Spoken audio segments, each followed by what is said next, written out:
Hello friends, आज की topic का नाम है सौतेली माँ। आइए इस कहानी को सुनते हैं। राधा बचपन से ही बहुत ज़िद्दी थी। बिना माँ की बच्ची थी, इसलिए सब लोग उसे संभालते थे। दादी की तो वो लाडली थी। उसके पापा आनंद की ये दूसरी शादी करने का प्रयास चालू था। सब लोग चाहते थे कि उसके पापा दूसरी शादी कर लें, पर यह 8 साल की बच्ची कुछ न कुछ करके अपने पापा का रिश्ता कभी जुड़ने नहीं देती थी और हमेशा उनकी शादी अगर किसी से होने जाती तो तुड़वा देती थी।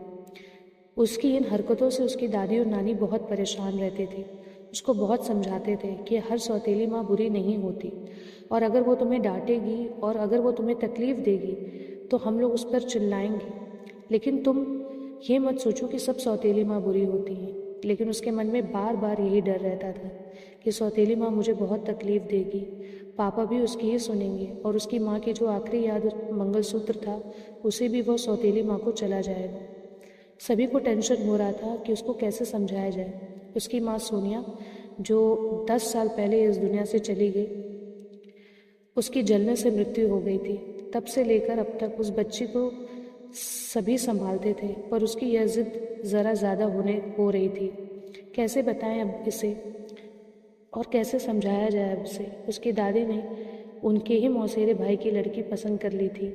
उसकी भी शादी होकर तलाक हो गया था और उसे एक लड़का भी था, पर यह बच्ची सुनने को तैयार ही नहीं थी। वह लड़का है, मतलब उससे ही सब प्यार करेंगे, मुझसे नहीं। ऐसा मन में वहम बिठाए वो इस शादी को नहीं होने देगी, ऐसी जिद पकड़कर बैठी थी। उसके जिद के आगे आनंद, उसके पापा भी कुछ नहीं बोल पाए। दोनों दादी और नानी काफ़ी चिंतित हो गए। बाद में सोनिया की माँ ने समस्या का समाधान निकाला। सोनिया की एक दोस्त थी जेसिका, जिसकी उम्र हो चुकी थी, इसलिए उसकी शादी तय नहीं हो रही थी। उसके घर जाकर नानी ने सब हकीकत बताई। वह सब सुनने और समझने के बाद जेसिका शादी के लिए तैयार हो गई। इस वजह से दोनों नानी और दादी काफ़ी खुश हो गए। अब आनंद क्या करता, उनको चिंता हो रही थी। खुद सास ही बोल रही थी, इसलिए जमाई तैयार हो गया लड़की को मिलने के लिए। आनंद ने जसिका से मिलने का तय किया। मुलाकात के दिन आनंद ने जसिका से कहा कि मैं सिर्फ अपनी पत्नी सोनिया से प्यार करता हूँ और अपनी माँ की इच्छा के लिए मैं ये शादी कर रहा हूँ। मेरी तरफ से तुम कोई उम्मीद मत करना। यह सुनते ही बहुत बुरा लगा जसिका को, पर कितने दिन घर वालों के ताने सुनती, इसलिए उसने भी शादी के लिए हाँ कह दी। उसके घर की परिस्थिति इतनी अच्छी नहीं थी, उस वजह से उसके माँ बाप ने जेसिका को कोई भी जेवर नहीं दिए और राधा ने अपनी माँ का मंगलसूत्र भी देने के लिए मना कर दिया। बाद में सोनिया की माँ ने जेसिका की माँ बनकर सब कुछ किया। राधा जेसिका को बहुत परेशान करती थी। वो सौतेली माँ ऐसे ही पुकारा करती थी उसे। अगर जेसिका थोड़ा सा भी डांटती और समझाती तो वो जानबूझकर रोने लग जाती। जेसिका के 6 महीने पूरे बीत चुके थे और वो पूरी तरीके से टूट चुकी थी। दोनों दादी और नानी को पहले से ही सब कुछ पता था। इस वजह से जेसिका को कोई भी कुछ नहीं कहता था। वह उल्टा उसे बोलती थी कि मारोगी भी तो चलेगा, लेकिन तुम राधा को मारपीट के ही समझाओ। पर आनंद को यह सब सहन नहीं होता था। जब परिस्थिति हाथ से निकलने लगी तो जेसिका ने उसकी सहेली, जो कि एक जिम इंस्ट्रक्टर थी, उसके साथ मिलकर एक प्लान बनाया और आनंद को असली परिस्थिति का सच का पता चले, इसलिए राधा के ड्रामे का वीडियो बनाकर उसे दिखवाया। पहले जेसिका को ही गलत समझने वाला आनंद सारी सच्चाई से अवगत हुआ और उसने उन दोनों को धन्यवाद किया। प्यार से राधा को समझाया कि इसके आगे तुम्हें जेसिका के साथ अच्छा बर्ताव करना होगा, उसकी सब बातें सुननी होगी। हालांकि राधा ने काफ़ी तमाशा किया, पर उसकी साइड लेने वाला कोई भी नहीं था, उसे समझ में आ गया। उसको जेसिका पर बहुत गुस्सा भी आ रहा था, लेकिन जेसिका उसे बहुत प्यार से उसको समझाई। धीरे धीरे जेसिका और आनंद का रिश्ता भी सुधर रहा था, पर पति पत्नी जैसा उनमें कुछ भी नहीं था। और वो सचिन ने उसे पहले ही और वो आनंद ने उसे पहले ही बता दिया था। जेसिका को बहुत बुरा लगा था। उसने अपनी इच्छाएं मन ही मन दबा दी थी। राधा को उसने सौतेलापन कभी भी दिखाने नहीं दिया और राधा मात्र उसके साथ हमेशा झगड़ा करती रहती थी। धीरे धीरे राधा बड़ी होती गई। आनंद हमेशा के लिए बाहर रहता था, हमेशा अपने काम के लिए बाहर रहता था। जेसिका राधा के लिए हमेशा तत्पर रहती थी। उसने राधा को बहुत प्यार से समझाने की कोशिश की, पर जेसिका को हमेशा असफलता मिली। उसने आनंद की माँ और उधर आनंद की माँ भी हमेशा बीमार रहती थी और वो उनकी भी देखभाल करती थी। उन्होंने एक बार जेसिका को बुलाकर बताया, मुझे बहुत चिंता होती है इस राधा की, पर अभी नहीं होती, तुम हो ना। अभी मेरा कुछ भी हो जाए चलेगा, पर तुम्हारे लिए मुझे बहुत बुरा लगता है। जिस बच्चे के लिए तुम इतना करती हो उसकी उसे कीमत ही नहीं है। तभी जेसिका मुस्कान के साथ बोली, राधा को देखते हुए बोली, उसने मुझे हमेशा गलत ही समझा है। हमेशा की तरह राधा ने जेसिका से बहुत बड़ा झगड़ा कर लिया। आनंद के घर पर आते ही उसको सब झूठ बताया, पर उसने भी राधा को ही सुनाया। गुस्से से राधा ने खाना भी नहीं खाया। जेसिका ने भी खाना नहीं खाया। राधा को समझाने के लिए गई तो जेसिका ने कहा, मुझे तुम्हारी माँ की जगह नहीं चाहिए। उसकी आखिरी निशानी मतलब उसका मंगलसूत्र भी नहीं चाहिए। मुझे सिर्फ तुम माँ बोलकर पुकार लो, मेरे लिए उससे बड़ा कोई पुरस्कार नहीं होगा। जिस दिन तुम ऐसा करोगी उस दिन मुझे ममता का गहना मिल जाएगा, वही मेरा खरा पहला गहना होगा। पर राधा सुनेगी तब ना। जैसा था वैसे ही सब चालू रहा। कई दिनों बाद दादी की तबीयत बिगड़ी। उन्होंने आनंद को बुलाया और कहा, जेसिका बहुत अच्छी लड़की है, वह कभी भी भेदभाव नहीं करेगी। तुम उसको अपनी पत्नी की तरह स्वीकार कर लो। उसकी भी कोई उम्मीद होगी तुमसे, वह पूरा करो। ये आखिरी शब्द बोलकर दादी चल बसी। आनंद की माँ के वह शब्द कान में गूंज रहे थे। महीना हो गया तब भी वही शब्दों का विचार करके गैलरी में शांत बैठा था।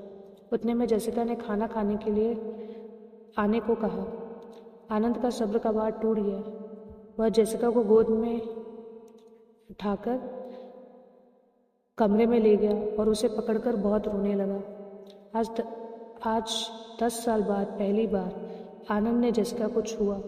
जेसिका घबरा गई। उतने में राधा वहाँ पर आ गई। इस वजह से वह इस विषय में कोई बात नहीं कर पाए। कई दिनों बाद वापस सब नॉर्मल हो गया। दोनों ही अब शरीर से मन से नज़दीक आ गए थे। राधा को समझ आने के बाद वह भी ज़रा अच्छा बर्ताव करने लगी।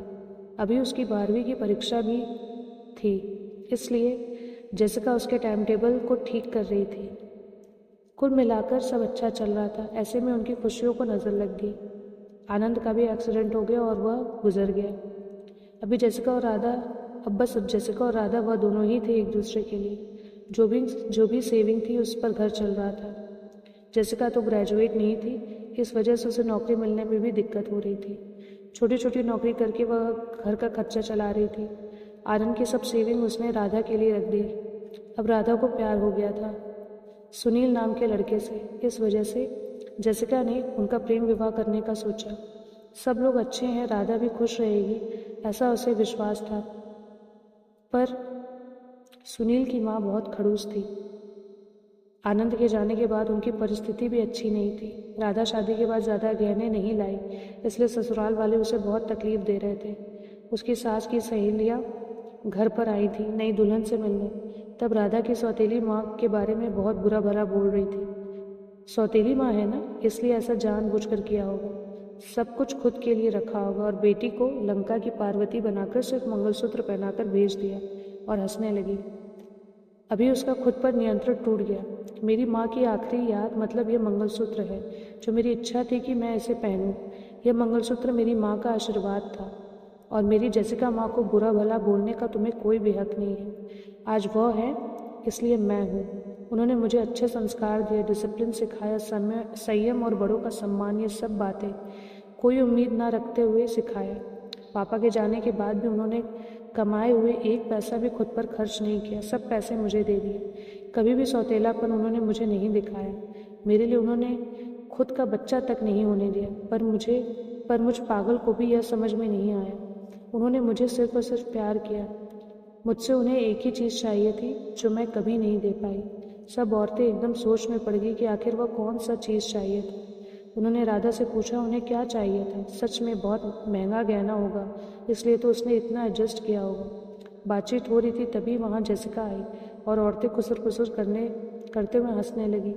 जेसिका मन में डर गई। राधा ने ऐसा क्या किया होगा, ऐसा क्या किया जो सब औरतें उसे देख रही हैं। तभी राधा ने माया को गले लगाकर प्यार से माँ बुलाया। दोनों माँ बेटी सब भूलकर एक दूसरे की बाहों में गुम हो गई। औरतें जब जान कानाफूसी हो रही थी तभी राधा बोली, आप सबको वह गहना देखना था ना, यही यही माँ बुलाकर ममता का गहना उसे चाहिए था। जैसिका को तो रोना आ रहा था। दोनों आनंद और दादी की फोटो के सामने खड़े रहकर उनको हाथ जोड़कर खड़े थे। राधा ने उनसे माफ़ी मांगी और माँ को भी खुद से भी कभी दूर नहीं करूँगी ऐसा वचन दिया। दोस्तों, समाज में कई गलत बातें, भावनाएं बनी हुई होती हैं जो जाने अनजाने बच्चों तक भी पहुंच जाती है। हम बच्चों को और खुद को भी इस बात को समझना होगा कि हर पुरानी बात पूरी तरह या हर किसी के लिए सच एक समान नहीं होता है।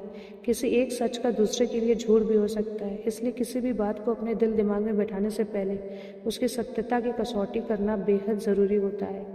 और दोस्तों, माँ माँ होती है, ज़रूरी नहीं है कि सब सौतेली माँ बुरी हो।